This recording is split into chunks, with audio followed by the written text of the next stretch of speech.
Okay, well, thank you everyone. Welcome to the London Assembly Housing Committee. I'd like to welcome the committee, the guests, the members of the public to the meeting. The main item we'll be discussing today will be growing community-led housing in London.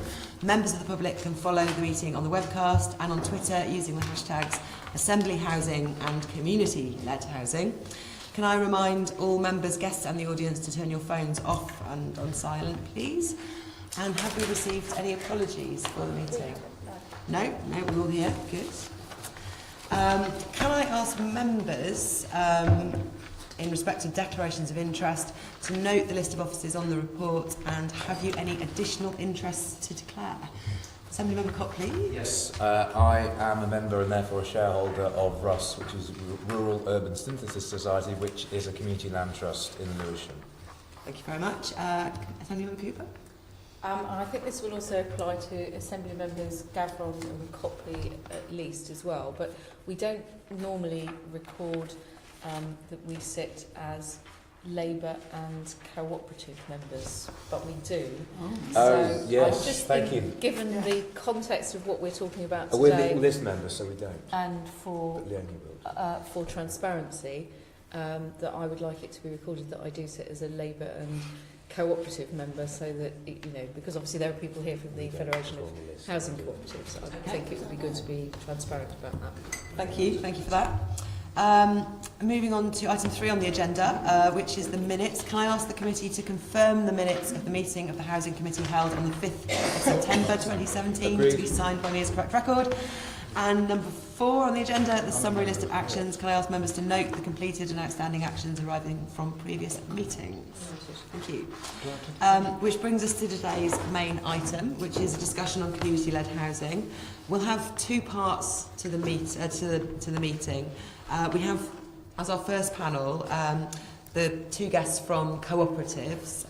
This will give us an opportunity to hear, as we did for other projects, about the models that you use running housing as cooperatives and the issues you might face. The second part of the meeting will move on to the policy levers and the local authorities who are implementing this, as well as some of the experts from the industry and the Mayor's office. So that set of guests can listen carefully and then join in the second half of the meeting. We'll direct our questions to you when we get to them. So our guests in the first part are Greg Robbins, who is the Secretary of the London Federation of Housing Co-ops, and Jessica Jacobs, who is from Co-ops for London. So the first question to Greg and then Jessica, if possible. Can you give us a brief overview of the range of cooperative housing models there are in London and how many homes that they control? Okay. I think you've already received a briefing note as I did for Tom and Leonie some months ago. But if I try and add a little bit of flesh to it, I've got to begin by saying there's a variety of types of housing co-op with considerable overlap between. It's not a discrete set of models. Some of the groups that I'll be mentioning could fall into more than one type. The type of co-ops which house the majority, I'm going to be defining as a housing co-op or tenant-led housing those organisations which are managed democratically by tenants. Some of these figures are drawn from other research which included some community-based housing associations which have tenant representation or an ethos of involving tenants. I'm only talking about those which are formally either completely or majority led by tenants. So the majority of units, as it were, are within tenant management organisations. Those are mostly organisations within local authorities where there is, by contract, the tenants democratically elect a management committee which is arranges services which are negotiated with the local authority. That might vary from an organisation like Leather Market, which has complete control over the budget and all services, including paying off the historical debt, to an organisation which only has control of caretaking and some maintenance services. The varieties could be anywhere in between, but there are about 116 TMOs. The number varies, as there's been another 3 or 4 come on online since I've done these figures, and they house about 12,000 people. Sorry, about 12,000 units, and might be about 25,000 people. I mean, throughout this, the numbers sound significant. They're significant if they were all in one London borough. Essentially, what we have in the co-op movement is a long-established and successful model, even if it is less than 1% of housing overall. Nevertheless, those co-ops, my co-op has existed for 40 years, still going strong. I think your co-op has been going for 30... Just had its 40th anniversary. 42. So, these aren't unusual. We're not odd groups of strange individuals. This is a mainstream activity, and in other countries, as you've read the reports, in Austria it's nearly all of non-private housing. In other countries, as Denmark, I think 25%. It is something that could be scaled up. Numerically, the largest number of co-ops in London are the co-ops own the property rather than managing on behalf of other people. They tend to be smaller, in the range of 50 to 100 properties. Some are larger, some are smaller. That tends to be a nice size for a community where you can get to know everyone else and know their children and know their parents. And the problem is there tends to be little scope for those organisations to develop. There's not an awful lot of infill land if co-ops are in a close geographical area. But about 130 according to my list. So I gave you the wrong figure a little while ago. TMOs, 116, I said there was the most people, it's 42,000 units. It's about 100,000 residents, apologies. The 12,000, 25,000 people is for ownership co-ops. Overall, it's nearly 70,000 cooperatively managed properties in London. So, co-ops that own the properties, obviously, are complete. Some of those have nominations agreements with the local authorities. Probably about half of them are registered with the HCA. The others, some of them are for social rent, some are not for social rent. There's a range. So registered with the HCA, you mean registered as registered housing providers? Yes. Yeah. Only about half? Yeah. Yeah, okay. Some have previously been registered and deregistered. Some formed, if you look at the Radical Ridge type co-ops, they never registered because they were doing it within the private market. There are a number of short life housing co-ops, which we would like to see more of. They're being partly excluded by guardian companies. It's not that we don't think it's the best model. I'm not sure we're going to be able to talk about that today. Although we're doing a whole other investigation into property guardianship, so I think it'd be lovely to come back and or to recommend someone else to come along to talk about that. Mm-hmm. And then there are a number in between with management co-ops within housing associations, some short life co-ops that obtained leases which are held by a parent landlord.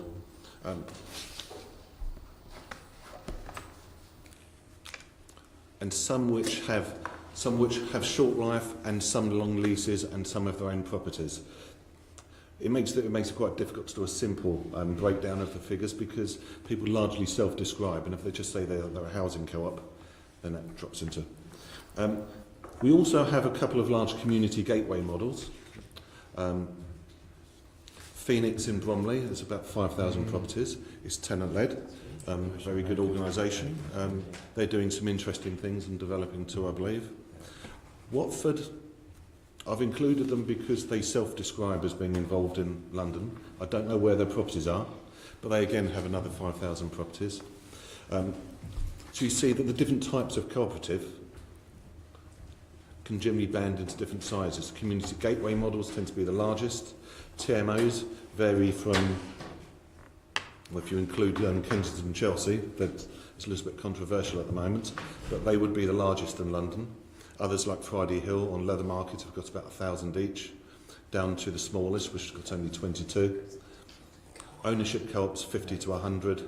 Life co-ops vary so quickly it would be difficult to give you an actual figure. I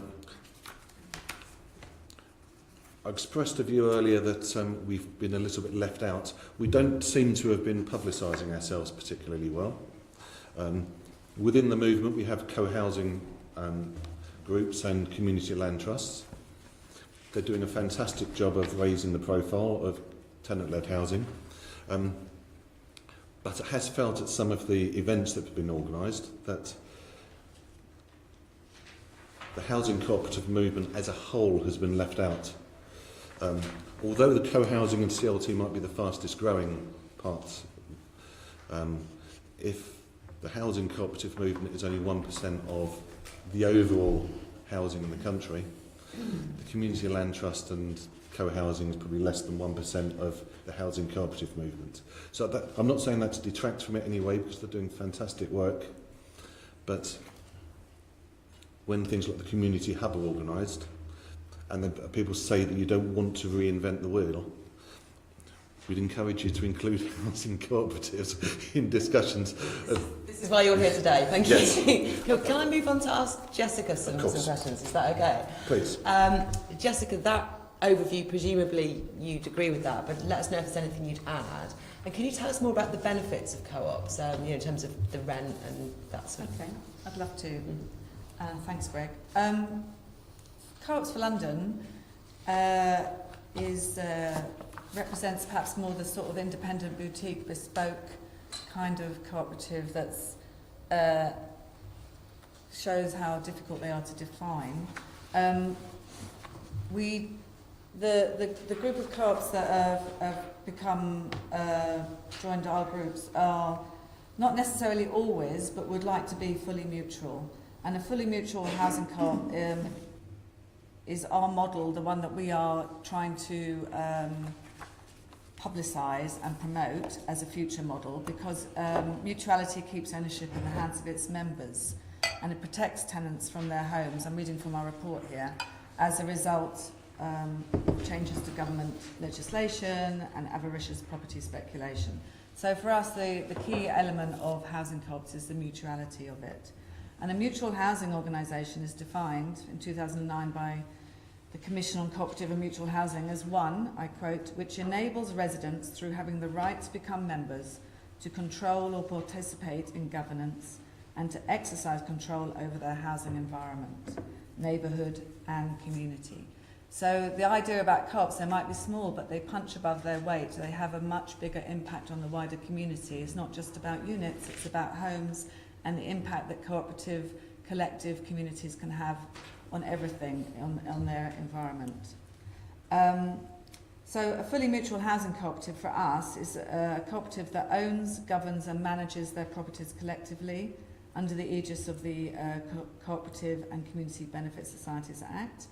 And of key importance here is that while members of a housing cooperative collectively own their properties, they cannot trade in them. When you join as a member of a co-op, you receive a nominal share. It could be any amount. If you leave the community, that share returns to the cooperative. You can't cash it in. And for us, that's key to why we want to promote housing co-ops as part of the solution to the housing crisis in London. So I just wanted to add that. It's something you ascribe to and you sign up, and if you become a member of a community land trust or you buy a share in something, you are signing up to that sort of belief that it's not something that you can speculate on, it's not something that you can make a profit from, it's something that you're investing in that has a very high social value, and that's quite difficult to quantify, which we might get into later. What was your other question you were asking about? I wanted to know about rent rent. actually, because, and also if you can tell us about the kinds of people who live in co-ops, because one of the criticisms we've seen of community-led housing is that you're giving them this land for a lucky few, and so I mean, what's the sort of income levels of the types of people who live in co-ops? Is it the same as social housing more widely? And are the rents comparable to other social housing? I think, as Greg was pointing out, a lot of co-ops take nominations from the local council, so that just comes through as a case of housing need. One of the issues is, most recently, Camden, for example, has dropped its council waiting list from 30,000 to 6,000. So that leaves 24,000 people who are no longer eligible for social housing in London. And I would like to see co-ops pick up some of that slack, actually, and I think it's quite important that when you look at registered social housing and registered social housing providers, again, that interpretation of who's in housing need is not so narrowly defined as it has been in recent years. Not everybody on that 30,000 waiting list was living in Camden or was relatively eligible, but there's been a lot of restrictions now, and that all those people are being pushed into private renting, and when universal credit comes in, there's going to be a very big problem. So, can I just ask on that, do the nomination rights come from a contractual relationship yes. with the council, or is it merely so that you can find people in housing need? Well, it's a mixture. I mean, I think not many co-ops like to find their own people right now because we're small units, and it would work quite well if we grouped together and had a third party helping us with nominations. But it's a tough job, and we do know that councils have a lot of checks and balances and can provide that sort of qualification of who's in housing. But that's not an obligation on you to find. We have a contractual agreement, 50%, I think, Camden. Different boroughs, maybe Jeff knows about Lewisham, have different agreements. Different co-ops have different agreements. Okay. I mean, but not everybody takes people. I mean, it varies considerably because, look, do you want to talk about nominations or rents first? Whichever. We're interested in both. A question about nominations as well. Okay, well, if I run through quickly. Tenant management organisations, which take the majority of tenants, because they're council tenants, the rents will be the same. And practice varies considerably, but in most cases people are nominated by the local authority. And so the local authority is putting forward people that meet their criteria and are towards the top of the lists. Ownership co-ops that are private registered providers, the rents will be set at target rents under the old regime, or sometimes they'll be below them because they haven't yet converged with the target rent. As registered providers, they would be generally tied into a nominations agreement with the local authority, as all housing associations are. So the local agreement would depend whether it's 50%, 100%. That will vary by local authority, rather more than by the type of organisation. If it's an ownership co-op which is not registered, then it may or may not have a nominations agreement, has no requirement to. They may operate at market rents, because for many people the issue is not about whether they can pay the rent, hard though it is for us to believe. The issue is about security of tenure. When people have had a number of times when they've been living somewhere, settled, children in school, and then told to move, they want a way of organising that allows, they're not able to buy individually, but they're able to organise collectively. So the rents would depend entirely on the circumstances of that particular group. So like the Bridge Co-op in Walthamstow, set up 3 or 4 years ago, entirely without public subsidy. The rents, though, would not have increased in the same way that other market rents in the area have increased. So I don't know what it is in Waltham Forest. If their local rents on average have gone up 40% in 4 years, 10% seems to be average for a lot of private rented sector. Theirs would not have done. Those that have long-term leases or short life, the rents will depend on the local agreement. They will tend to be sub-market, but there's very wide variations. Those short life co-ops have long-term leases with, for going back 5 or 10 years with a housing association or local authority. It's likely to still be at the same level, except that when they're offered newer ones, they tend to be at higher values. So some have got 2 tiers of rent depending on what's been offered. But largely it's largely social rents, but can be higher depending on. It can be all the way up to affordable rents. Tom, what was your question? You just sort of go back to the sort of nominations question and sort of housing waiting lists and things. Some boroughs are now setting up intermediate waiting lists. Is that something that you would welcome, and would that be a way for you to engage with councils, for them to be able to sort of nominate people in? One of the issues we have, again, I'm in Camden, so I can talk about Camden, is that when we get referrals, they don't always know what a cooperative is, and they're just looking at a picture of the property, and they don't understand some of the obligations and responsibilities and some of the appeal of cooperatives. So we have a problem with a lot of people coming, we get a high turnover, and we have to maybe have 2 or 3 rounds of people coming before we get the right person. And to have a separate list or something a little bit connected but not connected, where people who express an interest in cooperative values and principles and the cooperative way of life would be great for us, because then we could work with other cooperatives. And we have, to some extent, there is some communication between different co-ops, so occasionally there is some kind of switching between co-ops and people who want to upsize and downsize, which is another issue we have. We have a lot of families growing in size because they have children, and then in our property we have 59 properties, for example, but we only have a few 3-bedroom flats, and so we need to know where people can go afterwards and where people can downsize. So to create better systems of communication between co-ops and between councils would be very welcome. Should we move on to the next question, which is about, well, growing and increasing co-ops? Challenges, really. What do you consider to be the main challenges in developing new homes? I mean, earlier on you were referring to small sites, not much space for infill. So I'm guessing things like, well, obviously we talked about this, so financing is obviously one of the big areas. What are the main challenges? Well, we'll start with Greg and then go to Jessica. We have a number of areas to look at here. One that you said you'd be dealing with separately is bringing empty properties back into use, which you said is going to be another discussion, so I won't dwell on that. But obviously we have a number of types of co-op that specialise in that sort of area. We have the question of established housing co-ops looking for places to develop an infill around their own close area to maintain their own community. The issue tends to be that it takes quite a while to develop. Dealing with usually involves approaching a local authority, and sometimes agreement had been agreed in the past that some property could be developed, but there needs to be certain political elements in place. There need to be certain agreements with the local officers, and by the time the co-op's ready to move ahead with that, when the property actually comes available, the local authorities no longer want to follow through with that.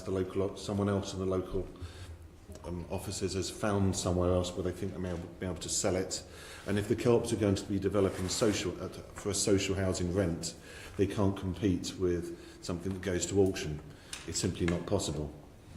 So the main issue is identifying land which is geographically close enough to an existing organisation, and then negotiating a price which will allow them to develop it as social housing. Obviously, if they wanted to be developers and just sell it off at a profit, they could pay more. But if a local authority, let's put it this way, if a local authority is going to build its own housing, it says it's already got the land, and it works on the basis of what it will cost to build on it. There may be land clearance costs, but that's the basis on which they will be doing their own calculations. And then they will come to you, and they will ask for some grants from the GLA to help them do it. Well, if the local authority doesn't want to do it, and it would rather that a housing co-op and the local community does it, or if the community comes together and says, we would like to develop, can you suggest a serviced plot of land, then it needs to, if it's going to be doing it as social housing, it needs to do it on the same basis that the local authority would, which is not paying a premium for the site.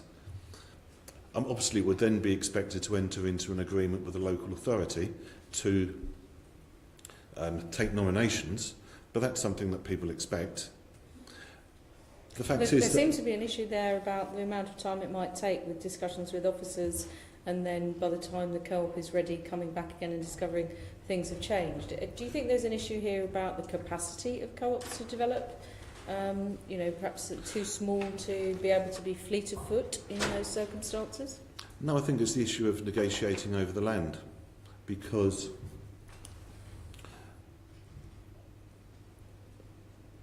if the co-op draws up a business plan and it works out what it could provide to the council and what the council could provide to it, and then it secures grant funding from the GLA as the local authority would, the likelihood is that a local authority officer will attempt to amend the business plan to say, well, you can pay more for it, which means that all you're doing is transferring GLA grant to the funds of a local authority.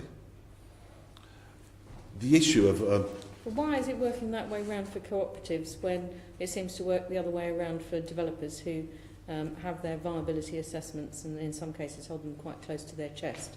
Why are you, perhaps you're sharing too much information with the local authority?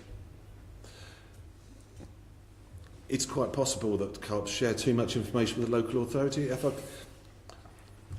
give an example, but I'll only tell you the name of the co-op afterwards, because if it's being recorded, I think that's more appropriate. Might be sharing too much. Yeah, but if it, yes, Yes, don't share too much. TMO is looking to take over the freehold of their estate, spending 5 years or more, largely negotiating over the price with the local authority officers. There's an element of waiting for the right political moment to have the local councillors on board to support it. But there's also the issue of just agreeing over the land, where there's a certain inertia with dealing with certain local authority departments. Each time a plan is agreed, each time there is a positive business plan which will allow them to proceed, there's a realisation that maybe the co-op could be squeezed a little bit more.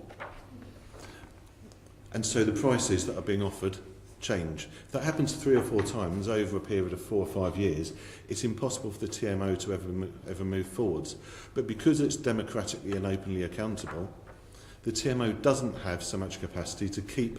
It's Okay, not a so- private developer. But those are the problems. What I'm trying to find out is when it does actually happen, so trying to talk about the challenges in developing new homes, and in terms of, you know, you've talked about raising money via the GLA, and perhaps the price point of purchasing some land from a local authority might alter. Well, that's kind of the world that we live in. Are there any other sources of finance that you can go to? I mean, you know, obviously the cooperative bank springs to mind as a potential source of finance. I know that certainly It's not a co-op. exactly, but are there other sources of There are- finance? I mean, you know? you're talking about raising our private finance. The finance isn't necessarily the issue. Or from members, more than money, you know. There are a number of small co-ops which are setting up. We talked about Radical Roots. There's a co-op which London co-ops have helped set up down in Brighton, Bunker House Co-op. Fantastic to see that the model they're following is that the co-op raises 25% of the equity through its own resources and from loan stock from other local co-ops, credit unions and friends, family and supporters. It's been fantastic to see a number of London co-ops buying loan stock in that organisation. The other 75% is then going to be a loan from the Ecology Building Society. Would like to see that being pursued elsewhere. But that is on the basis of getting some counsel from the land. The community hub seems to be working effectively down there. They are getting that land from the council, and the co-op is developing land the council wasn't in a position to develop, so they're giving it to them on a peppercorn. It's more than peppercorn rent. It's Okay. £500. I think that's really helpful. I think that's given us a picture. I'm going to pass over, I think, to Nikki at that point, unless there's something you wanted to follow up with. I wanted to hear from Jessica on this, actually. That's what I was saying. Right. Jessica's got a diagram with her. Oh, I've got the co-op cluster model from Radical Roots, yes, which involves a group of cooperatives coming together and creating enough money to buy another co-op. So like 5 becomes 6, and it sort of grows like that. And then once this little baby co-op grows up, it can contribute to the larger group, and then so on. So it's a sort of way of increasing capacity. The other thing I was Has that been successful? Hmm? Has that actually operated? It's a proposal from Radical Roots. It's a proposal. It's a proposal. Okay. I think it's something that works and has worked outside of London. The difficulty that London has, of course, is that prices are quite high. Last time I looked. The ones. But, sorry, I'll just say one more thing.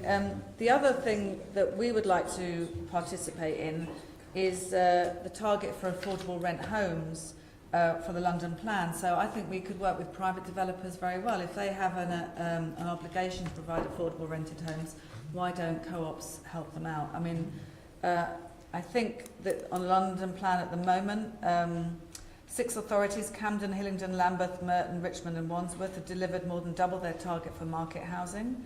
However, 38% of affordable homes have been delivered in the London plan. So we could help with get that target up, I think. I think it'd be useful to say that we've got 3 different types of scales of housing. Radical Roots is has been doing good work. It's got probably dozens of co-ops now, but it's doing it like one house at a time.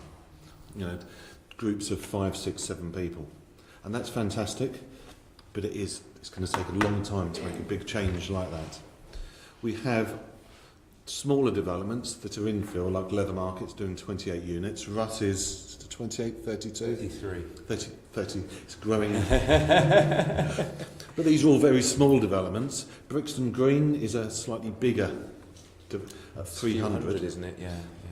But it's got to be said that I was thinking about the figures earlier on in the meeting. I was thinking, actually, we're not doing as badly as we think if we're less than 1%. There was a report from CCH last year, I think, which lists over 1,000 properties being built, either just completed or in the pipeline, which isn't bad given that's nationally. But of that, over 400 are in London. Given the size of what we're doing, there's a lot of effort going into producing housing, and some of it is 7 or 8 at a time, 10s, 12s, 30s. The next step is to start doing those developments of 50 or 100 units, which are too small for the big developers, but are well within the capacity of organisations that have been managing and maintaining 100, 200 properties for 20, 30, 40 years. Let's be honest, it isn't rocket science. We can have the partners.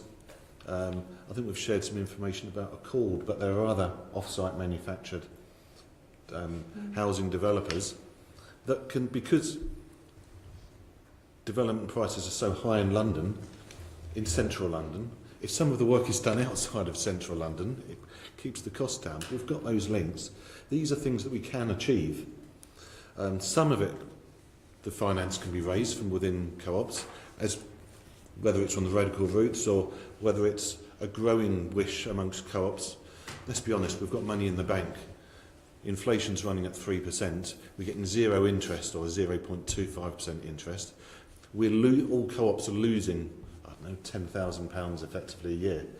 If instead that's put into some common developments, there's a lot of desire to do something a bit more productively with that money. And you must also have a lot of equity, which is why I was saying, there must be sources of finance. Because most fully mutual are not going to be highly leveraged, are they? I think the issue you've got to face there. there. Not cashing it in though. There are two issues. One is the money that is actual reserves, cash at hand and in the bank, which people are more likely to invest in other people's properties. An organisation will mortgage its own property to develop housing for itself and children and grandchildren. Asking them to mortgage their own property to build housing for someone else is a big ask. Would you, if you own your own home, would you mortgage it? You don't borrow money to invest it. And if you own your own house, would you mortgage your own home to help someone else up the street? You might lend them money, but actually mortgaging your home would be a big thing to ask. So leveraging equity only works if a co-op is building its own housing. If it has the space for info, that sort of thing. Anyway, thank you, Chair. We should thank you very much. That was really interesting. Please stick around, and we may come back to you on some of the future points that we're going to ask the other guests. The second half of our panel, if I can introduce them, we've got Jeff Endine, who's the Housing Strategy Manager for the London Borough of Lewisham. We have Tim Southall, who's the Housing Delivery Manager from Bristol City Council. Emily Auckland, who is a Senior Project Manager for Bioregional. And Lee Pearce, the Chief Executive of the Nationwide Foundation. And finally we have Jamie Ratcliffe, who is the Assistant Director for Programme Policy and Services, Housing and Land at the Great London Authority. So thank you all for coming. The first questions are going to come from Assemblymember Gavron on this. Thank you. Thank you. Well, these first a few questions for you, Jeff. Lewisham. How is Lewisham supporting community-led housing? I know you do quite a lot, and community-led groups.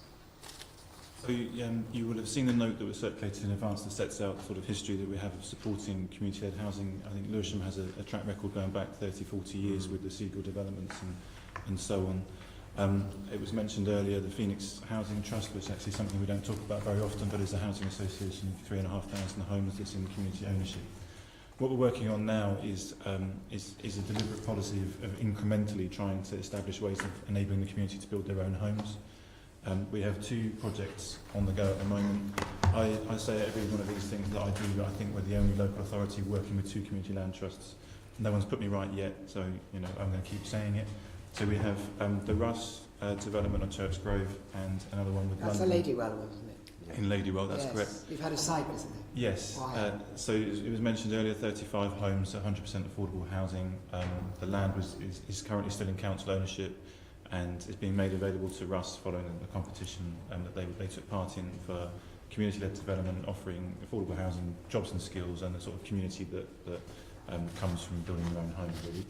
And the second scheme working with London CLT and Lewisham Citizens community organisation for another 14 homes. There, the project's entirely sort of affordable home ownership.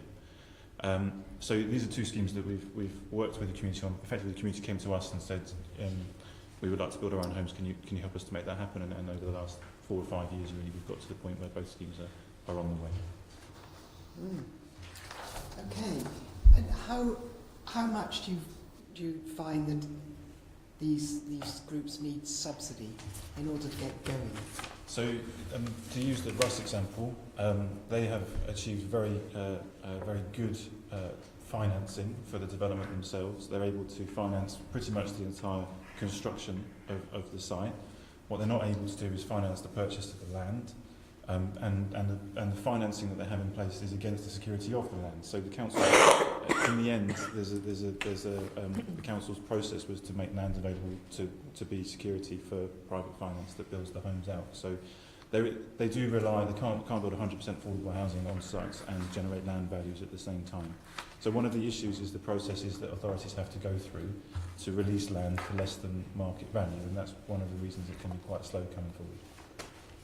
Right, that's interesting. And is it the high land values that make it so difficult in London as compared with, say, Bristol or Leeds? So I think if you look at places like Cornwall, for instance, there's large rural land that has much lower land values, and you see lots of community self-build and those sorts of things happening where land values are low. You see a lot less of it in London where values are higher. Local authorities have duties to secure best value, and there's lots of ways of doing that. And it's not just about land value, social value can be captured and so on. But there is a process to go through to establish, one, that the use of the land is the right use and that value is being secured. And the easiest way of doing that is to have a cash sum that's equivalent to the value of the land. To have a what? Sorry? A cash receipt for the land equivalent to the value of the land. It's an easy thing for people to understand. Other ways of doing it through social value or other benefits can be done. It just makes the process slightly more complicated and slower. And Lewisham, as you said, has got a pretty good track record in this. Are there lessons for other boroughs from what you've been doing? London boroughs? So we've been through the process a couple of times, and we're quite happy to talk to people about the way that decision making took place. With the Russ scheme, that process was actually a competitive dialogue using procurement rules, which if we could have avoided, we would like to, but at the same time it did give Russ an opportunity to develop their own plans and thinking. We're always looking to try and find ways to simplify the process. Our second land disposal was a lot simpler and quicker than the first one. There's various reasons for that, but it was also learning from the first process. So we're happy to be part of sort of collaboration and sharing how that works. Before I move on to Emily, do you want to come in on this? Yeah, I was just in terms of the land itself. Do you, when you say you sort of release the land to them, or you sell the land, or give the land to them, I suppose, are you selling the freehold, or are you giving them a long lease? Long lease. It's sufficient for them to attract finance. And when you say, I'm just a little bit interested in what the process is, where you're trying to get around. Sounds like you're trying to sort of evade, but get around as having to get the best receipt. How does a borough make the case legally that that's what you're going to do? So in both cases, the first decision that was made was that the land should be made available for community-led affordable housing on the basis of the policy priorities the council has and the demand that it has out there. So once that decision is made, it makes it much easier then to just sort of find a way of competing different community-led organisations for who can offer the best value. So still a competitive process, absolutely, but not including big developers. Exactly. So on the Russ project, there had to be a community-led organisation to bid in the first place to achieve the aims that we wanted. And finally, is it possible, or is it possible for you to get any return for the borough financially over a very long period? For example, once rents or income starts coming in, for you then to get some back, or do you not do that or not want to do that? haven't done that yet. I mean, it might be possible to look at, for instance, ground rents or something like that, but Yeah. it's another factor in the evaluation for the community group, is on pressure on them. And we get benefits back from council tax and the development and things like that, so that's what we factor in. Great, thank you. When you, in responding to that, what Tom was asking you, when you say it's council policy, where's that enshrined? I mean, is it particular pieces of land? You say this land is going to be suitable for this kind of housing? Our housing strategy has an objective to support community-led housing as part of our overall strategy for housing development, and one of the main reasons for that is to diversify the way that housing is built and to have a type of developer who's local and able to take forward some of the sites that might not be suitable for other developers. So there's an overarching policy in our housing strategy to enable housing development through community groups, and then after that is a case of finding the right sites that would be appropriate for them. And there's always demand for sites for lots of different reasons, so finding sites that will enable the right level of housing development from the community. So having two on the go right now, that from the council perspective, that's it's achieving its housing objective of enabling groups to do. Right, but you're not designating the sites in advance. On the Churchgrove site in Ladywell, the council made a decision that site should be set aside for community-led development. Oh, in your planning? Is it local plan? In your local plan? It wasn't a local plan, though. It was more of a sort of council's landowner decision that it would prefer that site to come forward for community-led development and for officers to find a way to enable that to happen. And once that was in place, then the conversation can be with community groups about which is the best place community group to make that happen and what's the best possible way of doing it. Yeah, I'm just interested I'm very interested in what you can, because we've got the London plan coming up too, and Yes. that'll influence local plans, in what you can actually designate. But you're saying it came up from your...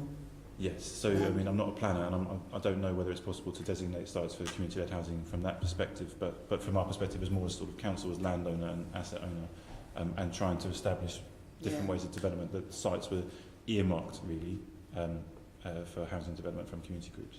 Does anyone else know the answer to that? Jamie? Anyone? I don't. Community-led housing isn't a separate use class in planning, so I don't think you could. But I'm happy to take it away and speak to planning colleagues and confirm. And Emily, sorry. Just one side, like one very last quick one. Do you take nomination rights at all? With the Russ scheme, the Churchgrove scheme, there'll be 5 social rented homes. We'll have nominations to those. And Emily, just to move on to you for a minute. And are there other ways that that either groups or boroughs are working different from Lewisham? There are lots of different ways. I think outside of London, there are lots of examples, particularly with community land trusts. So just actually, you might be a better person to answer this. We were just talking about a report that Nationwide Foundation supported, which really examines case studies from Yorkshire and the north of examples where local authorities have worked in partnership with community housing groups to support them, taking various different approaches. For example, a turnkey development where an agency would develop the land and then sell it back to the community, and the local authority would support that process. We're working with a group at the moment in York who have actually, I'm not sure whether it's through planning, but the planning outline identified affordable housing in the terms of the group as a requirement for that site. They've actually just got to a point where they've been able to acquire the land as a result of that. So effectively the council were working in partnership with the group to ensure that they were the most likely contender for that land. In Bioregional's own experience of working both, I think we wear many hats, but we work in joint venture with private real estate developers. We are also getting into not-for-profit development ourselves, and then this project that I deliver, which is all about the community-led approach. From our experience, working in partnership with local authorities is incredibly difficult when it comes to best consideration of land. Sorry, I didn't catch that. When it comes to best consideration of land value. So even where a local authority has been very willing and has engaged significantly with a group, getting around that requirement, and other public bodies, so the NHS for example, getting around that requirement and justifying something which is perhaps considered more risky is one of the issues. That doesn't quite answer your question. but I think that So report might... so are there lessons, are there things Lewisham could learn from these other places? I think Lewisham is doing a great job. So I think Ross is an amazing example, particularly in London, community-led housing. It depends on the model that's being used, whether it's, I would say, whether it's a cooperative approach or a community land trust, the relationship in the local context. So I think Lewisham is a great example that others can learn from. Yeah, sorry, it wasn't to imply that Lewisham isn't doing a great job. No, but I'm not sure I told. Maybe Leeds and Lilac is another example of a local authority who the Lilac scheme was supported by. I want to know more about the Lilac scheme. I don't know. Yes. It's a great one. It's actually Everyone one says of it's the great. inspirations for our approach because they use something called a mutual home ownership society. So it takes the cooperative principles, but residents have the opportunity to earn equity back from the scheme, which in time will hopefully mean that the group themselves are able to acquire more land, but also means that there is a drawdown for members for the sweat equity that has gone into getting the project off the ground in the first place. And hopefully our view is that, and the view of many, is that mutual home ownership societies offer the potential to appeal to a wider range of households, because actually it's speaking to the sort of mortgage housing as some opportunity to earn equity that I think many people struggle with when it comes to cooperative models.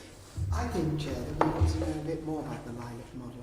I think we should look at it. Can I just ask one point of clarification there? When you say earn equity, you mean equity that they can cash in at a profit? Yeah, it's not at the market rate. It's a maximum of 40% of the money that they invest through affordable rent over the course of their tenure there, or their tenancy there. It's owner managed, it's member owned. Yeah, they have the opportunity to draw down money when they leave. The challenge with that is that the gap that then leaves in the group's finances when someone leaves. So what we have been trying to do is look at whether actually we can take an inspiration from housing associations who often have a revolving fund where they can increase the debt on the fund in order to invest in other projects. So we're looking at actually whether you can merge. It's all very complicated. Yep. Merge mutual home ownership with that kind of revolving finance idea. So actually a group could, someone could leave, draw down a bit of equity that they've invested over time, and the group itself would reduce the risk on the group. We have some more questions about finance coming up, so should we move on to asking questions about Bristol? I think David is asking Bristol. Thank you, Chair. Yeah, so I'll move on to you, Tim, from Bristol. And I hear good things about what's going on in Bristol. What are the key things that you have learned from what's happening in Bristol that might help London boroughs to support community-led housing here? I think the first thing is clear leadership. All the way through, and rather like Lewisham, we've been on a sort of 30-40 year journey as well. It's very much part of the DNA of Bristol. But I think about 5-6 years ago, there was very much a political drive to see whether community land trusts and community-led housing could be part of the answer of our affordable housing deficits in the city. And so I think that would be the first thing I would say. I think the second thing is ensuring that there's adequate staffing resources to support it from a local authority point of view. It needs a champion, it needs people within the housing delivery team to be able to support the various organisations. It is very resource hungry, like all affordable housing activity is. To come back to Nicky Gavron's question about whether the planning system can help designate sites, what I would say is we've got a lot of neighbourhood plans being prepared in the city, and in those groups like Ambition Lawrence Western, in the Lawrence Western part of the city, have within their neighbourhood plan, which is now adopted, identified a site they wanted to bring forward themselves for community-led housing. And the city's respected that. It's a piece of the council's land, so there is the issue about capital receipts and all the rest of it. I think the other thing is to have very clear policies. I don't think it's something that Bristol has put in place. I think we have gone from one scheme to another and we've sort of built up our knowledge. But I think it's important it's in the housing strategy, or in our case, a housing delivery plan. I think it's important that there are policies identifying how the land will be made available, how it will be released, etc. Because otherwise you get into competing priorities. We're always in competing priorities, whether it's over the capital receipt, the maximising the capital receipt and the wish to put it to the full open market. And so there are sort of things that we've had to sort of wrestle with over the years. I think one of the things we've done recently, which I think is worthy of replication, is the exclusive option. We found that by providing exclusive options to both community-led housing groups and CLTs and a development trust, we were able to give a breathing space, if you like, which enabled the organisation then to think, well, we've got the land, potentially. We can now go out into the market and get the best possible deals. We can get the pre-development finance we need, etc., etc. And we can work up with the community the type of housing they want. I think otherwise they're always playing catch-up. If there's no land available, they're always playing catch-up. So I think also the local authority, as we've learnt, has a role on community leadership. I think Cornwall is a great example of where a local authority developed an umbrella community land trust so that other community land trusts, other housing organisations could, work within that framework. We tried that with Bristol Community Land Trust, but I'm sure you're aware many organisations are different and all the rest of it, and they want their own community land trust. We are just trying at the moment to encourage them to work within the existing structures. So that's a bit of a learning curve at the moment. Yeah. Okay. Sorry.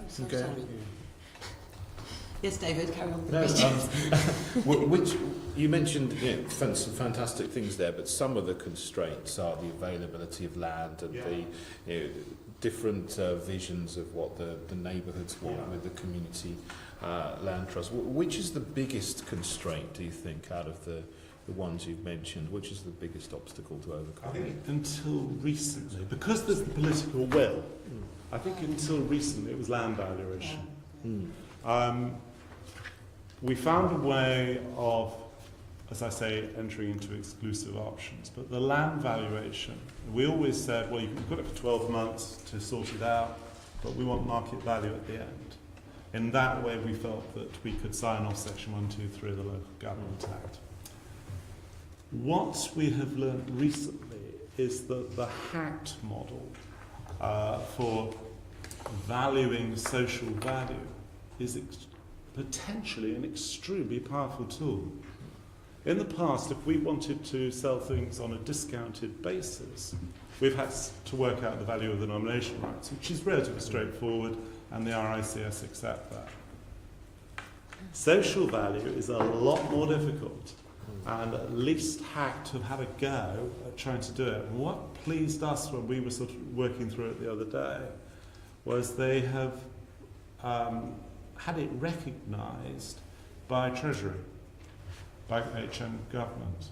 So I think that makes all the difference. Although we haven't got RICS guidance, and RICS say you can, as a valuer, take social value into account, but don't then tell you how to do it. So our valuers will say, well, that's too difficult. But this, I think, actually is a potential game changer, particularly if it's included in this toolkit that is talked about in your papers. Gavin, do you have a question? Well, it was saying, what are the ways of you're beginning to indicate ways of creating a much more level playing field between, as you call the competing priorities. So that's a job. Well, as long as the political will's there. If the political will, as you've read, our cabinet member for homes has said that he wants to be delivering 300 community-led homes in the next 5-year period. quite an ambitious target. But I think once that political will's there, it's up to the officers to try and find ways to do it. Because the other planning thing we're going to be able to use, I think, is through the local plan, we should be able to say that intermediate housing could be provided by a community-led housing group or a self-build collective, or a range of different ways of cutting that cake, rather than just relying on registered providers. Right, thank you. Thank you very much.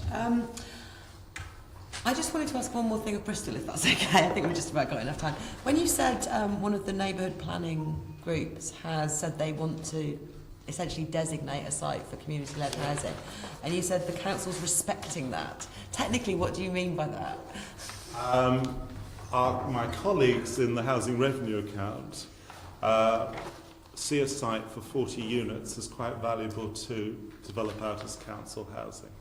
Right. And they see that perhaps it's more important in this occasion to do community-led housing. So they've come to a mutual agreement. Okay, and just one more question, if I can ask Jessica something.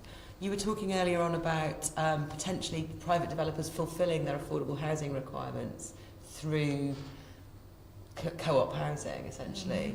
I mean, that's relatively normal for a developer to build and then hand over homes to their housing association. In what sense might it be possible for them to fulfil their affordable housing obligations by handing over land to somebody who wanted to build? Would that be something that co-ops might be interested in? Definitely. Not the finished homes, just the bare land. Well, it could also be that they work in partnership with co-ops in order to design and build those houses so that they are reflecting what the community want for that land. With some finance coming in from the co-ops as well? Quite possibly. Okay. And in terms of financing, to include social value as a financing, so allow cooperatives to put their contribution in terms of to value their contribution and put a number to that value that's not necessarily cash, because we can produce that social value. We're great generators of social value. And another quantifier, I think, that came up at a meeting at the cooperative party last week was what doctors use, which is a quality adjusted life year, which is another way, quality adjusted life year, which is another way of quantifying value through that's not necessarily in terms of money in the bank. So in terms of what community-led housing, cooperative community-led housing can offer to the community, there's so many different ways of measuring it. I know social value, the Social Value Act has got into trouble because it hasn't quite found a way to measure things very accurately. But there are lots of things out there. Again, as you pointed out, Tim, it's the political will. If there's a political will, there's a way. Did you want to add something? Oh, you were trying something. It was just on that relationship with private developers, and it's something that we have explored and had, I guess you might say, fairly progressive private developers come forward and say they would be willing to take a community-led approach on a site if they are still making the same profit. And that's what you've got to struggle with. And even when you can actually get that to work financially for the scheme itself, for the cost of the valuation of the land and the build itself, then if you have to have a landowner who's willing to accept that value to make it stack up. If they want more, it's never going to work. So actually working with a private developer, the profit margin is always going to be a challenge unless you can get the land at the right price. So that takes us on to more questions about finance, I think. Assemblyman Cooper has these. It certainly does. So it's back to me, having dug into this a little bit earlier on. So just bringing Lee into the conversation now, could you outline for us a bit about what Nationwide and the Nationwide Foundation are doing to support community-led development currently, and also perhaps a little bit about plans going into the future as well? I can certainly talk about the Nationwide Foundation. I don't speak on behalf of Nationwide Building Society, but I have a little insight into what they're doing. So at the Nationwide Foundation, we've supported community-led housing since 2008. It very organically evolved in onto our radar as something that had huge potential to be part of the solution to the housing crisis. We currently have grants funding and support available for a programme called Backing Community-Led Housing that we're investing in over the foreseeable future. We fund pieces of work such as a startup fund which offers grant funding to groups who are getting started to help them understand what's possible, what they need to do, how they can constitute themselves, what their options are, for feasibility studies, and that's run through the Community Land Trust Network. We also, through a social investment fund with other investors, support community land trusts with pre-planning support, loan funding and development loan funding. There are other elements as well through locality, through some work with HACT, through NAXPA and Self and Custom Build.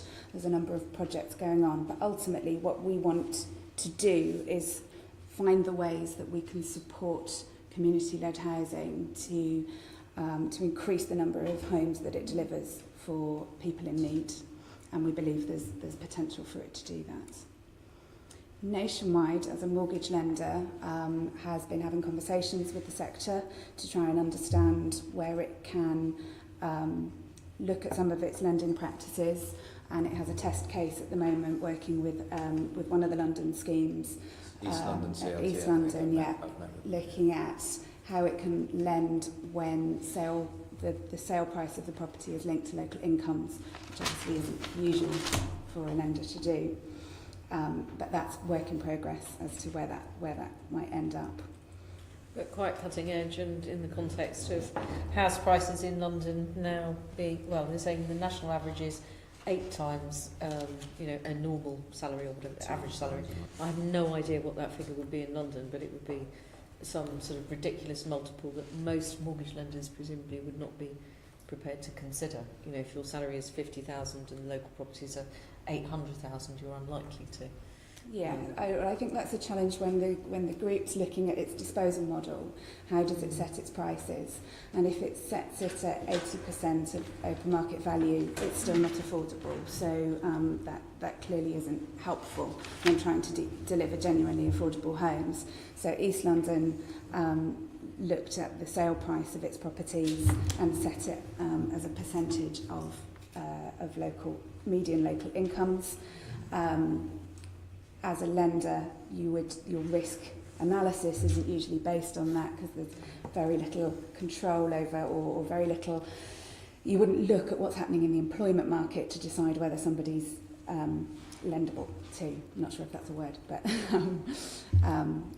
however, Nationwide has been willing to have the discussions and look into it. The jury's out as to what happens next. Interesting. I'm sure we'd be quite keen to follow what the outcome of that is. Can I just add something on that?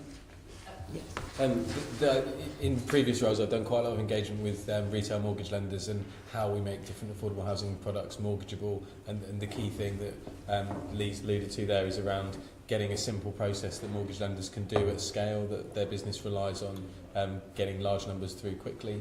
And I think there are some relatively simple tweaks that can be made to some of the community home ownership models to make them fit into lenders' processes. And I think whilst it would be great if lenders' processes could fit into the way community-led housing wants to work, it probably will have to be that way round, at least at first. And I'm certainly supporting a little bit of work there and hopeful that there can be some progress in getting a wider range of lenders to support it. I was just about to say, is that something that you and others are working on in the team to try and facilitate moving that forwards?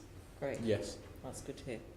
Can I also add, just building on what Jamie said, there's a suggestion in the paper that mortgage funding is a significant barrier, and mortgage funding for community-led housing projects is difficult to get hold of. Actually, if a community-led scheme is using a normal disposal model, such as shared equity, shared ownership, it is no harder to get a mortgage for one of those models on a community-led housing scheme than it is for any other models. Where the problem arises is where there's something alternative happening, when the construction is using straw bales, when it's linked to local income, when there's self-build is a challenge with mortgage lending at the moment. But if there's thought and discussion at the early stages of a scheme, and if there is the support available to schemes to think about their disposal models, if sale is what they want to do rather than rent, then there are ways to ensure a scheme fits the existing availability of mortgages, rather than worrying later that their scheme hasn't fitted something and they can't find the buyers can't find mortgages. That is interesting. Thank you very much. Can I ask you just to outline a bit more about the problem with self-build and unusual materials? Because obviously we, as an assembly member Gavron's rapporteurship about modular, factory-built homes. Those are things which potentially, presumably, could solve some of those issues with self-build. If you're a self-build cooperative or whatever, but you're using a reputable factory to build basically all of what your homes are, is that helping to solve the problem potentially? I wouldn't claim to be an expert on the mortgage lending available for modular housing, if I'm honest. What I do know is that mortgage lending on self-built schemes is not available in the mainstream, and you have to go to fairly specialist lenders where the costs are often higher, and actually an increase in availability of mortgage lending for self-built schemes would be welcome. Certainly the Foundation's experience is mainly with the pre-development or pre-planning funding and the development financing for schemes, whereby we see the biggest gap at the pre-planning stage, the at-risk funding that small community groups need to get a site ready to submit their planning permission is where there is the largest lack of availability of finance.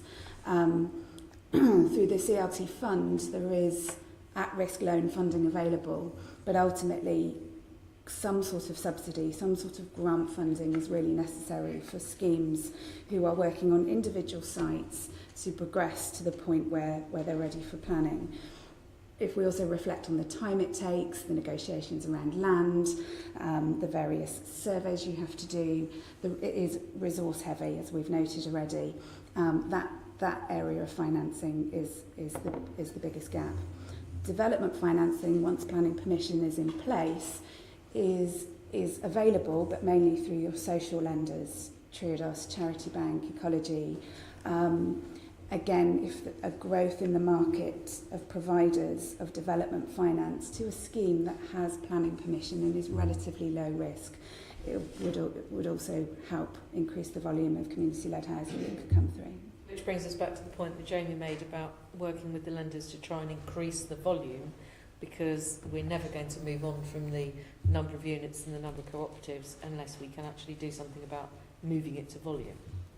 I think and the finance to me still seems to be despite all these other issues, still seems to be the main sticking point. Yes, and the due diligence on finance too. There is an issue. There is BOPAS, which in terms of off-site construction. I mean, the mortgage and I think the you spell that out for the viewers. I think that's all right. The issue is, I think it's if you're using off-site. I don't know. Jamie might want to come in on this. If you're using off-site, then it works best if you actually. It's really got to be designed in from the beginning to make it so you get that quality and that cost control, and that means it's to a certain extent front-loaded, and that might make it even more difficult. I don't know. What do you think, Jamie? One of the very many good recommendations in your report was around a standardisation guide, which I guess would take that away to some extent. I so want you to take that away. And so if the internal layout of properties and the way that different manufacturers' products fitted together was much more standardised, then you wouldn't need to necessarily design it in from the beginning, because you would know that different systems could fit together, and you know that the layout would be standard across a range of different properties. We can actually talk about that. So we're moving on now to actually ask Jamie Ratcliffe some questions. I think since the Mayor took over, a lot of us have been asking the Mayor, will this initiative of yours include community housing? And the Mayor's been saying, yes, it will. But we haven't had many details yet, and I know you've been working on that. So we're now here to ask you for some more details. And the first question comes from Assembly Member Copley. Chair, yes, could you outline for us how the Mayor's proposed Small Sites, Small Builders programme will support the development of community-led housing? Sure. And I think we've heard from quite a lot of people here that actually land is at the heart of this, and the availability of land is incredibly important. So if you'll allow me to answer that question slightly more broadly with two other elements in relation to land. I think the first one, which I think is really important, outlined in the housing strategy, is around a much more positive view from planning policy for small sites. And we've seen the amount of development on small sites generally go down really significantly over the last few years. And so in the housing strategy, we say that the London plan will contain policies which will support presumption in favour of development on small sites. And I think that just creates an overall environment that's much more supportive of development of small sites, hopefully many of which could be done by community-led housing organisations. In terms of the Small Sites, Small Builders programme, there's some detail outlined in the housing strategy. We're aiming to get that up and running this financial year.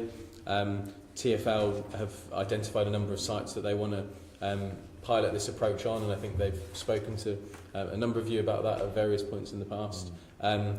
I'm really hopeful that at least one of those sites that TfL are piloting will be able to be designated for community-led housing. The way in which we're setting this up allows a mechanism where the sites can be designated for 100% affordable housing. They could be designated for entirely community-led housing, but recognising that different landowners will have different drivers. It's targeted at public landowners. Hopefully a lot of them will want to be driving high levels of affordable housing. And the Mayor's set out his expectation that public landowners should deliver half of all the homes on their land as affordable homes. So I think that's kind of where the small sites, small builders are. But is it just TfL land, or is there other land as well that's going to be available for this through other parts of the GLA, for example, or will he be maybe buying up bits of small bits of land? I think for it to have a significant impact, it's going to need to go beyond TfL sites, but we haven't launched it yet. So certainly options that are out there are looking at other organisations that might want to come in. Some London boroughs have definitely expressed an interest in participating in it. Whether there's other parts of the GLA group who've got land, I'm not sure. Purchasing small sites is another option. I mean, from TfL's perspective, I mean, we've looked at this on the housing committee in quite a lot of detail. We know that TfL's has a financial imperative to get, within obviously the mayor's as well, the mayor's housing strategy, to get a decent amount of affordable, but to get a decent return. We've heard that CLTs generally require a bit of land subsidy. Does that stack up from TfL's perspective? If they need to make a return on this land, are you going to be providing this land at a subsidy, or is there going to be a sort of long-term return that's going to come back to TfL? I don't think I can particularly answer on behalf of TfL, but I could kind of replay back your point to you, which is they've got those twin imperatives in terms of raising a level of resources from land sales, but also delivering a very high level of affordable homes. And small sites are probably a good way of driving very high levels of affordable housing on those sites, which may not be worth a huge amount in and of themselves anyway. So it's a part of the whole ecosystem, you might say, that there might be high levels there, but less income for TfL, and there'll be more revenue for TfL on the bigger sites. Okay. And then, sorry, my third point. So we've had the second of the meeting. The first of the meetings, looking at an interesting way community-led housing could unlock more land with a range of faith-based groups. So I think about 7 months ago I was in here with 4 bishops, which might be the first and last time that I'll be in a room with 4 different bishops, and just a huge amount of energy from a range of different churches who are looking at unlocking their land and delivering large amounts of affordable housing on that. In a couple of weeks' time, I've got a tour of East London with one of the property managers for one of the churches there, looking at a range of different opportunities, and they're going to want to deliver community-led affordable housing on those sites, and some of them are progressing at a really interesting pace. So I think that's another example of we're supporting that, trying to create an environment where more of that can come forward. There is a church foundation, isn't there? Some big church, some version of Nationwide for churches, isn't there? Well, we're also working with Housing Justice, who are a housing association with a Christian focus, and who have helped set that up, and it's been really positive in the 2 meetings we've had so far. Well, there are Christian housing associations, aren't there? Or religious, I'm sure there are. There was even the humanist housing. There are even humanist housing associations, but I think that's part of Origin now. But Devonish has a follow-up question if we can. They used to be, but I think they've all merged and become the G1 now. Because ECHG, English Churches Housing Group, which was Baptist and before that Church Army, is now part of Riverside. So, yeah. So there you go. Thanks, members. Assemblymember Devonish has a question he would like to ask. I've got some more questions, but yes. Sorry, just you. Yeah. Jamie, mine's a very quick question anyway. Probably you've heard this one before from me or Assemblymember Boff.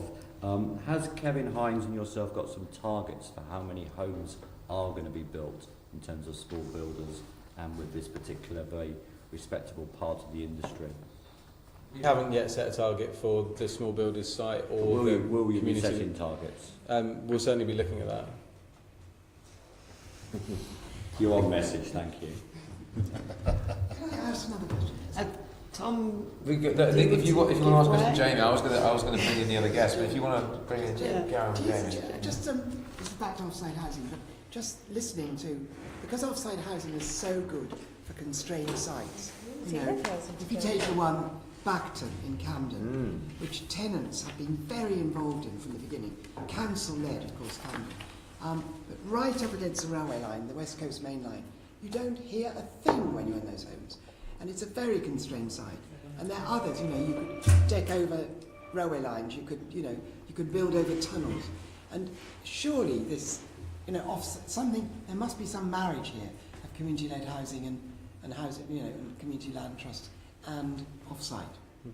Yeah, I think so, and kind of not just the high quality that you can get in terms of environmental performance, noise insulation, but also the ease at which you can customise. And so that's kind of one of the things that I think is a great benefit of what I like to call precision manufactured homes, is that it's quite easy to set up a range of different options that you've got. You can customise your home in a way that doesn't mean you need to learn manual trades of how to plaster, sort of run electricity lines in different places. You could just order it out of the factory and have a very different home to your neighbour by clicking a few buttons. In the same way, when you order a new car, you can have a load of different options to make it look differently.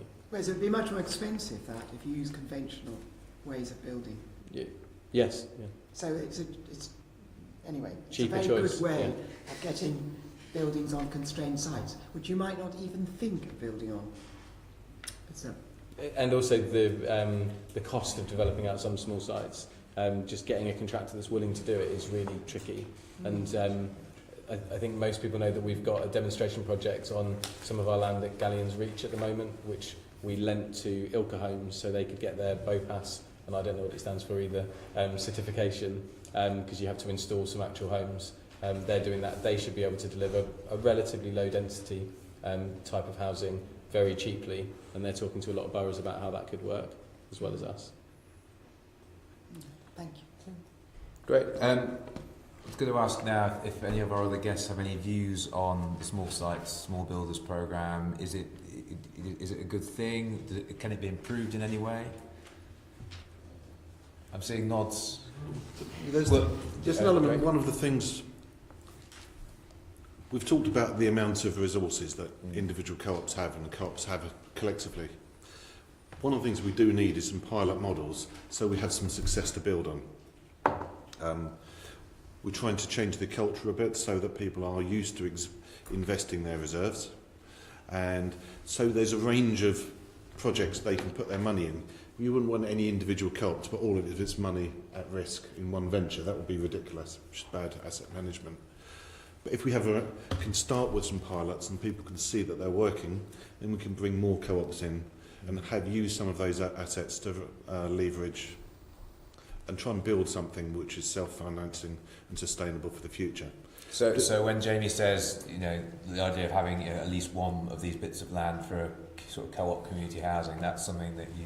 Absolutely. We've got a range of partners within the co-op movements. We've got small bespoke developers that will build exactly whatever you like for the tiniest of, you know, end of a garage driveway type developments, and we've got partners with Redditch Cooperative Homes and the Accord Group who want to build 50, 100 properties for us and will give us the financial backup and support in doing that. And in between, we have all sorts of... You don't develop and build properties and maintain them for 40 years without building a network of small builders and tradesmen that you can call on to do interesting work. You don't pay VAT. Yeah, which does help. But we do need to have... A place like Bunker doing the one down in Brighton is It's a one-off development, but once you've done one, you can find more. Leather Market doing 28 units. We need to have some places, we've been talking on and off to Jamie over the last 3 or 4 years, but it's just having the pilots develop and move forward on. So completely in favour of that. The issue is the land. There's been a lot of talk recently about low-cost housing. It wouldn't be really good if this is a cheap way of building, that's a cheap way of building. We don't need a cheap way of building. We need a cheap way of clearing the land to build on and a cheap way of getting the land. And then we want to build high-cost housing, which is cheap for people to live in and keeps living costs down and has a low carbon footprint. But on that front, there's something else, Jamie, is the intention it's managed by the programme. people. We don't want it to, not against housing associations, but we want to have a housing cooperative model which locks the land, the value of the land into the community into the future, rather than being something that's sold off. Because we're seeing some housing associations are taking the advantage of changes in legislation to have new lets at affordable rents rather than social housing rents. It's the co-op model which doesn't have the right to buy and will keep rents down and keep the value of wages within the community. I think the Mayor stopped that actually, if Jamie's nodding, he stopped in London certainly, the conversions. I mean, is the intention with this, to talk about clearing the land, that essentially the land will be prepared before it goes out to a small builder or small developer, or...? I think of the ones that are being looked at the moment, I don't think it's finalised, and I don't know the details of the individuals. They're all in different places, but I don't know that they'll be entirely prepared and ready to go immediately. They certainly won't have planning, but there will hopefully be sites that it's plausible for people to get on and deliver and aren't just kind of setting people up to fail. Tim, you want to talk? I mean, in the West of England, that's the 4 authorities that make up the West of England Partnership. We've recognised that one of our biggest assets is small sites. And the problem is they haven't been looked at. You know, they really needs a huge amount of work. So we have just made a bid, or we are making the process of making a bid to government through the housing deal. Through, I've got so many funds going, through One Public Estate 6, we're making a bid for the staffing resourcing we need to bring those sites forward. And that's basically property. We need people to be able to quickly evaluate those sites, whether they're goers, whether they're not goers, what sort of pre-development works would be needed to bring them forward, whether they're likely to secure planning permission. Now that is a lot of work. We're struggling at the moment with our statutory requirements of just meeting the self-build requirements in the city. And we just see the wish to now help SME builders, community-led housing. We have a tremendous demand for small sites, yet we have very little worked-up sites with planning permissions that we can bring quickly to the market. Yes. Yeah, can I come in quickly on that as well?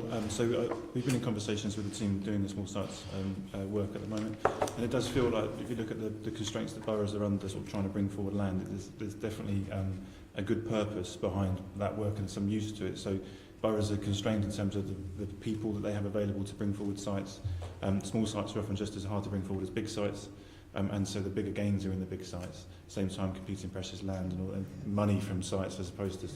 So a process for us which sort of creates clarity about how land can come forward, and that happens on a bigger scale than just one authority, would be helpful in principle. So some way of identifying sites to go through a coordinated process would be good. And I think from the flip of that, from the community groups we've spoken to, for them to have visibility about sites that are coming forward that aren't just necessarily in Lewisham, there's also benefit for the community groups to see what's coming forward too. So it does feel like there's some good principles that behind the approach. I mean, obviously we have to see how it shapes up. Sorry, Emily. I was just going to second that point about visibility, about sites that are available. The small builders alongside the community-led housing hub has real potential if those things work in partnership with each other and groups are getting the technical support and expertise they need, but are also able to connect with the land that's available, and the community-led housing hub can help them do that, then that could work really well. Yeah, I was just going to add that the concept, I think, of co-ops, there's so many people, not just existing co-ops, but people that want to become part of co-ops, especially in the private rented sector. We've seen a lot of people interested in that. So there's a whole group of new people coming up that can be not just CLTs. I mean, it's great that there's a CLT fund, but there could be a housing cooperative fund too from the nationwide. That would be really great. And when we're thinking about cooperatives, it's not necessarily just being about the small, hard to let, hard to make a profit from sites next to railways, which are great, but actually being at the centre of private development. So we can be part of the housing solution from the beginning. We might be small, but we don't have to be put on the margins. We can be central to the debate. Though what you were saying earlier about delivering the affordable element of a larger private development. Not necessarily just in the, on the paper. Yeah, that's a really good point. Yeah, thanks. Can I ask Jamie a quick question about delivery? I know you just said you won't tell us any targets, but the Mayor's Office and TfL both have actually been staffing up quite a lot in terms of growing the housing teams, growing the development teams. Do you know how many new staff and the Mayor's and TfL have taken on for this?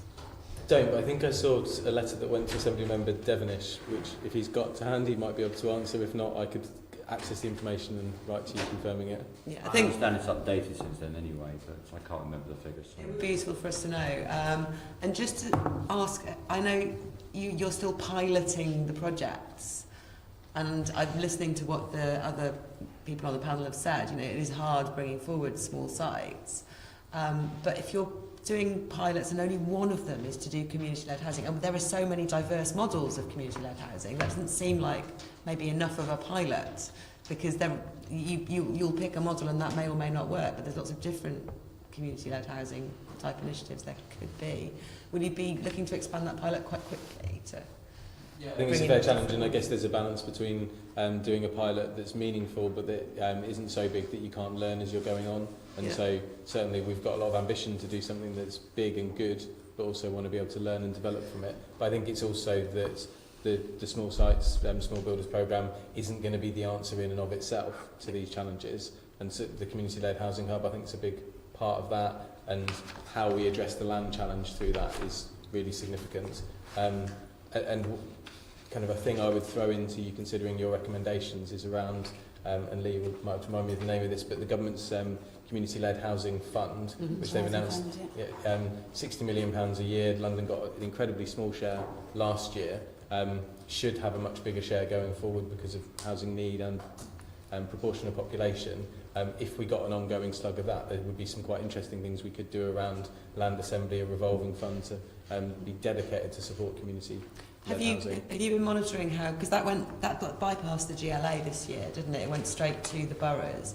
Have you been monitoring how that's being spent by the boroughs? A number of boroughs have pledged some or all of their funding to us to help us do even more with the hub, and we're certainly engaging closely with those that How many boroughs was that?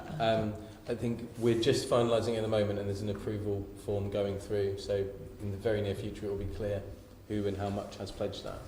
That's interesting.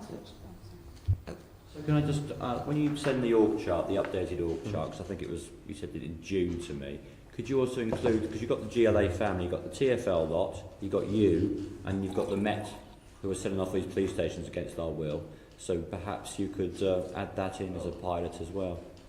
Talk to Boris Johnson about that. I know, your policy. Lee, you wanted to add something? I just wanted to add to the point around the community housing fund. Actually, only year one of the money has been released. We're well into year two, and there is no sign of the second year being released. So there is a lot of uncertainty around how that money is going to be distributed. But the community-led housing sector is chomping at the bit, waiting to make the most of that influx of capital, and as Jamie says, to London as well. That will make a huge difference if we could just get it released.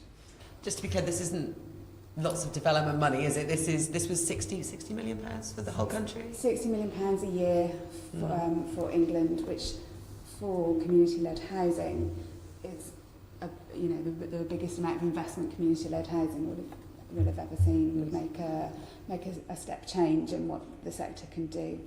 So we're very keen to hear more eventually.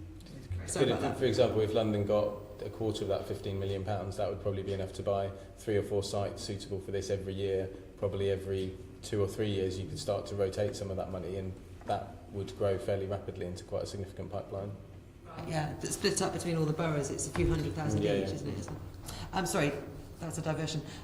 Next question is from Just on the previous question, what's the smallest site that's attractive to co-ops? Our co-op is 59 homes. I think smaller ones do work as well, but I mean, I think that's a good size. And then other ones are about 150. So it really depends whether it's a new co-op or whether it's an extension from that co-op. So, for example, at the moment we would be quite interested in having another property added to our we one building of 55 flats, and we've got 2 houses in 2 maisonettes. So at some point in the 80s we expanded a little bit. So it's quite possible for When you expand, does it have to be sort of contiguous or? No, it's just 2 houses. They're just in the area. Just in the area. Yeah. So I mean, it wouldn't be impossible for us to do that again if we could find the right property. So you could develop on potentially a piece of surplus land that was just had enough for a house. Yeah. Yeah. I mean, there's a council. I think that's happening quite a lot in Camden. There's a council site near us, Kiln Place, and they've cut down a tree just recently, and that tree is now going to make 6 houses. Not literally out of the wood, I hope, but so there's lots of little spaces like that. But it's that's just one option. The other option is to sort of start new properties and sort of create that sweet spot, I guess, of between 50 and 150 properties. That's what works best. Smaller co-ops can work, but they don't really sort of generate much movement. So I think that those are good sizes. And it's also about income, because you need to have a certain amount of your income in order to manage your own property. So, for example, 150 Fair Hazel Housing Cooperative spends about 10% of its income on housing manager and things like that, because it has a higher turnover. Whereas we spend about 30 to 40% on our management. But the small sites are attractive to people who are already established, because you're... Well, it's handleable. Yeah. It's easy to absorb, isn't it? Yeah. It's just a few extra properties, a few extra houses. And if there was a right to develop on private land, on public land, would that be something that would be interesting to you? Yeah, I think so. Yeah. Very much. Very much. Very good. Record that. I just say small sites can be much bigger than just 2 or 3 houses. I think it's 0.25 hectares, which is about you can go up to 50. Yeah, I was just talking about how many properties we would be willing to do at one particular time. And you can squeeze lots of things into a small space. Kind of sites that are uninteresting to TfL, for example, are actually quite big. Yeah. Anyway, yes, I know we need to get down about that. To Mr. Ratcliffe, can you clarify the arrangements for community groups wishing to access the Mayor's affordable homes funding? Yeah, and so I won't go into loads of detail of this, but I was pre-warned that you might ask a question around this. And so there's duties... But I mean, just to narrow it down, there's confusion as to whether or not the applicants have to be registered providers or be part of the, what's the terminology, the investment partner. So the investment partner status is within our gift, and it's relatively simple. It probably should be a bit simpler, so it is something we're looking at reviewing to see what we can do to streamline it. But basically we've said that we'll give funding to organisations who will own homes in the long term, own affordable homes in the long term, and that absolutely includes community groups. Where it gets slightly more complicated is in relation to registered providers, where there's legislative duties placed upon the GLA by virtue of the Housing and Regeneration Act 2008 as amended by the Localism Act 2011, which basically, and I can give the exact clauses later, so I'm sure you don't want to be bored by them, for rented homes, the landlord has to be a registered provider, which means they must register with the social housing regulator, which is currently the HCA. For affordable home ownership homes, they don't. And so it's any rented homes that are below market rates. Okay, if we so fund them, those co-op models that take a rent would need to be registered providers. Those that don't would not. Is that clear? Is that Yes, so if it was a home ownership model, as we were talking about, then we can absolutely give grant to that and they don't need to register with the social housing regulator. If they're renting the homes out and we're funding them or financially supporting them in any way, then they do. We're a registered social provider. So, A lot of co-ops are registered social providers. I think Greg said about half. Half of the 160, so 80, 100, yeah. So what about if there's a shared ownership model? Is that what happens there? Yeah, so if it's a shared ownership model, then they don't need to register with the social housing regulator. We can grant them, that's fine. That's good, that's nice. Do our guests think that you're going to be bidding for such a fund? I'm not looking at you, you're in Bristol, but do you think you might bid for this money for the affordable? Because we don't know where it's coming from. If we can identify a pilot site, the cost of building, if we look at the cost of building in the Midlands, it's sort of £60,000 to £100,000 for a 1 or 2 bedroom property. The same figures in London seem to be £240,000 to £300,000 because of the various costs. To do that and to provide social housing, we need to look in whatever grant funding is available in the same way that any local council would. So yes, it would be attractive to approach them for this. But the issue still comes back to, we need to be clear that grant funding doesn't allow council officers to try and raise the value of the land. It needs that grant funding needs to be used to reduce the cost of developing the housing and not be a negotiating factor in purchasing the land. Right. Otherwise the grant funding becomes irrelevant because it just changes the amount of income to the local authority. We're simply passporting it from the grant funder to the local authority without making the project itself any more viable. And how do you escape from that dilemma? It's largely through good contacts with local councillors and persuading them of the value of this, which is partly why the process tends to take so long, because it's not a straightforward transaction. It's much more getting the political support behind it. Tony, did you? Can I just ask, I wanted to go back to Jamie actually in terms of, because it is about the cost of the land. I mean, would it help if you just committed that you would actually clean up the land before you hand it over to whoever you're going to hand it over to, a housing association or a co-op?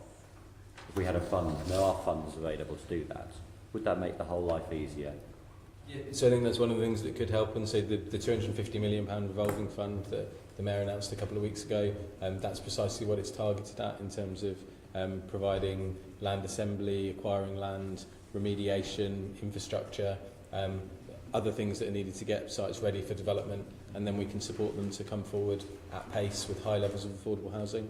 Is that a commitment then on these pilots, that's what will happen? So I don't know the detail of the sites that are being looked at from TfL. We'll make sure that they're development ready. Exactly what's going to be necessary for each of them, I don't know. And we're still a little way away from being exactly clear on it. Okay, thank you. And Mr. Ratcliffe, under the Mayor's Innovation Fund, only loans are available, not grants. Are community groups, and to non-registered providers, are community groups still bidding for this funding? So we had a strong response from a number of community groups, and quite a lot of which we've taken forward into detailed due diligence at the moment, and we'll be announcing the deals as they come through on a case-by-case basis. Because the legislation applies to us regardless of kind of what we call the pot, that the same obligations, if it's rent, they still would need to be a registered provider for those homes. But I'm hopeful there'll be a number of interesting proposals that we do fund and do deliver with community groups from the Innovation Fund. Of course, all these people are applying for the affordable homes programme. Have you found the money yet? Yeah, so the government committed £3.15 billion at the last autumn statement to the Mayor, to London. So it's coming from that side. And so that's what we're using for our affordable homes programme. That's where the initial allocations of 1.7 billion came from in July. and we're still actively engaging with partners on what we can do to deliver more affordable housing from that, as well as negotiating with government for a share of the money that was announced yesterday. So it's the existing amount of money that was awarded in the £3.1 billion. So we may be talking across purposes. So kind of the innovation fund and our affordable homes programme is coming from the 3.15 billion. Yeah. The revolving fund is separate to that. I beg your pardon. The revolving fund is what I meant to say. So the revolving fund, we're saying that's going to come from receipts of properties and land that's sold by GLA, as well as other housing budgets. Okay. Which you've identified. So there's £4.25 billion of housing budgets in the annex to the draft London housing strategy. So that sets out the totality of the money that we've got in existing budgets, and then there's also receipts coming in on an ongoing basis. Right. So when you sell a fire station, for example, would that be? This is money within GLA Land and Property Limited, which is a subsidiary. Not so it's bodies. so just the land that the transferred to the GLA from. No, but the money is still coming in because it's on a deferred receipts basis. So the land that came from the Homes and Communities Agency, the London Development Agency, and the London Thames Gateway Development Corporation. Thank you. Was that your follow-up question? Just on going back to Assembly Member Bob's question about only giving loans, not grants, to non-registered providers. Why? No, that's not the case. And in fact, the legislation is really broad in that if we give a loan and as a requirement of the loan we make it be rented, affordable rented homes, we have to apply exactly the same restriction. If it's not rented homes, sorry, am I misunderstanding this? So apparently you're only giving loans, not grants, to non-registered providers. If a non-registered provider comes to you with something that is not a rented scheme, can you still give them a grant? Yes. Yeah. From the Innovation Fund? From either. So okay. if it was a standard shared ownership product, which is what we're supporting through the main programme, a non-registered provider could come to us, we could provide them with grant funding. The Innovation Fund is for things which don't fit within our standard set of products or standard way of funding. And it might be they're different because it's a different form of home ownership. It might be that they're different because they want the money in a different way. But it's innovation, so we haven't kind of clamped down on that. But we certainly haven't said we'll only give loan funding to non-registered providers. Okay. Thank you. One final question on that. This is very useful to have you here. You said that they have to be registered providers if they're doing affordable rent. Is that social rent? Is that the limit? Or does it go right up to 80%? And so anyone providing rent up to 80% of market rates, they'd still not be able to get anything from you because it's rent. So confusingly, the term that's used in the legislation is low-cost rent. Helpful. Which is defined as anything which is below the market rate. And even if you're not saying it has to be, anyone providing below market rate rental products can't get anything from your innovation fund. They can, but it kind of becomes a circular argument. The problem is if we require it in any way, and it's if we require it if we're building something, if we require it if we're selling something, if we require it because we're providing infrastructure, or because we're giving money in any shape, form of equity, loan, grant. If as a condition of doing one of those things, we require that the rent is below market rate, we then have to require that the landlord is a registered provider.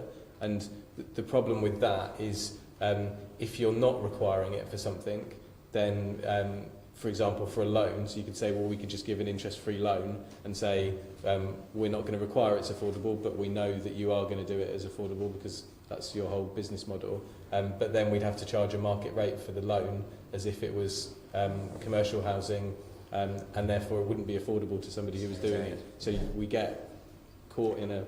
Okay, we may need to. We've got 2 questions to ask in 10 minutes. Can we write to you about this and get some more clarity? Because it seems like the rules are a little bit. They're excluding some of the people that we've met who've got ideas for this kind of thing. They're not able to claim any kind of grant, and that seems a little bit wrong. But it doesn't seem like it's your fault. It seems like it's the law. It's hard to blame you for this one. But yeah, happy to set it out very clearly, and it might be something that you think government should change, subject to them having legislative thank you. capacity. Yes. Okay, so moving on, I want to ask you about the community-led housing hub. I think you've given that seed funding. Is it £250,000 per year, or for 1 year? Well, this is the question really. At what point? How long will you keep funding it for, and how does it have to become self-sustaining? How is it going to manage that? So the part that we made available is £250,000 over 3 years. So it's £50,000 this year and then £100,000 next year and the year after. And the idea behind this is that we would help set it up, but then it would become self-sustaining. And part of that's because we don't want it to be something that we own or control. It should be for the benefit of the community and be seen as an independent voice. And there are models. I think the Cornish model is self-sustaining in terms of charging a percentage of the total development costs, which not only incentivises the hub to get projects successfully delivered, but also helps sustain it going forward. And so that's the hope that we're doing. Of the £50,000, we've spent a small amount of that so far in terms of setting up a business plan, which will be part of that's about how it will become self-sustaining, what it's needed in terms of the breadth of activities, who and how many people it employs. We're hoping to recruit to somebody to be carrying that as a full-time role in the relatively near future. One of the sources that we're hoping will help it grow is the money which has been pledged from boroughs as part of the Community Housing Fund. And so we're hoping to get the approvals in place for all that money coming in relatively soon. Does that answer your question? Sorry. So you're going to be adding some of the borough money to the money you've already pledged to build up its capacity. As I understand, if we could have a share of the £60 million going on every year, then certainly directing a large proportion, if not all of that, towards the hub would be a good idea too. And the structure of it is largely based on the Cornwall model, is that right? It's supposed to be an umbrella organisation that helps others to develop. Yeah, so I'm not an expert on the Cornish model, but precisely it's about something that comes together, brings learning from people that have done this successfully, links people who are interested up with other interested people, people that have done it before, technical experts who can help them through different stages. I'll defer to Lee at this stage. The priority for our funding at the moment is funding infrastructure that supports the growth of community-led housing, and the models in Cornwall, Wessex, Cumbria and east of England have seen varying success in delivering a sustainable model. But ultimately what community-led housing is made up of is passionate, determined, courageous individuals who just really want to do something, but what they don't always come with is expertise, technical knowledge.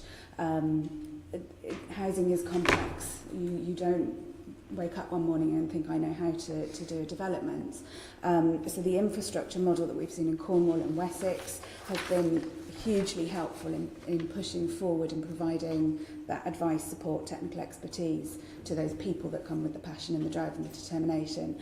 So something like that in London, which the hub has looked at, the Cornish model and the other models around, and hopefully with our funding we'll be generating more of those hubs across the country, and we'll be making sure the learning is shared across all those bodies to share best practice and approaches that can be used.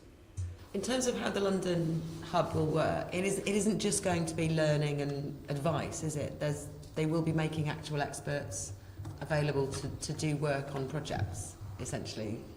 So there should be technical experts available as part of the hub who you can be signposted to, who are ready and willing to support different groups, and you could be advised by the hub of who you might need to speak to at different points. But they're not going to be free or subsidised. They're still independent consultants who charge those kinds of rates, presumably. Yeah, and so to an extent it will depend on how much funding we've got and what support can be offered and different things, but a lot of the expert advice is going to come at a cost, certainly. Sorry, go on. Groups are already accessing that support, they're just having to put time into finding the right person. One of the challenges within the sector is the variety of models and groups making decisions about what's the appropriate solution for themselves. So something like the hub, where they can go and find all of that information and actually identify what's important and useful to them and then be directed to the right person, cuts out loads of the effort that is currently sort of delaying the process that they're going through. I just wanted to ask about what a technical expert is, because I think us in the cooperative, that we consider ourselves the expert in housing. We have management committees.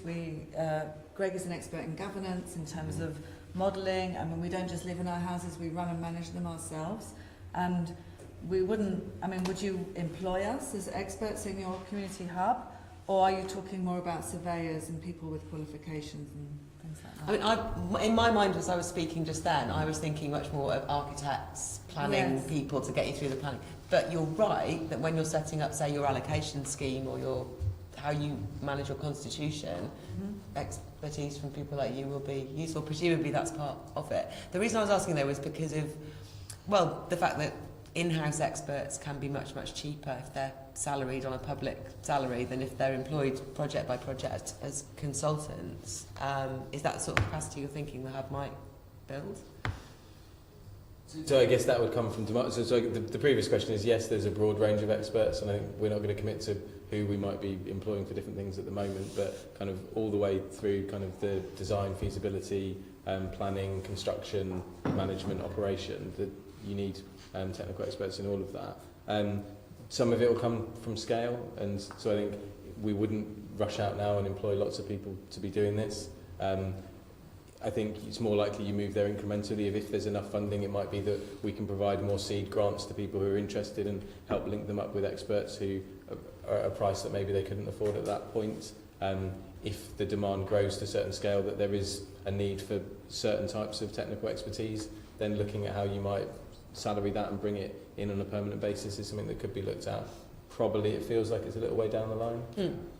Okay, I'm sorry, we're going to have to move on to our final question of the session. We've got 5 minutes left, and it goes to you. It goes from... A quick one. It should be. This one. I think I know the answer. Jamie, will the Mayor be using his new revolving fund for land buying to support community-led developments? Yes.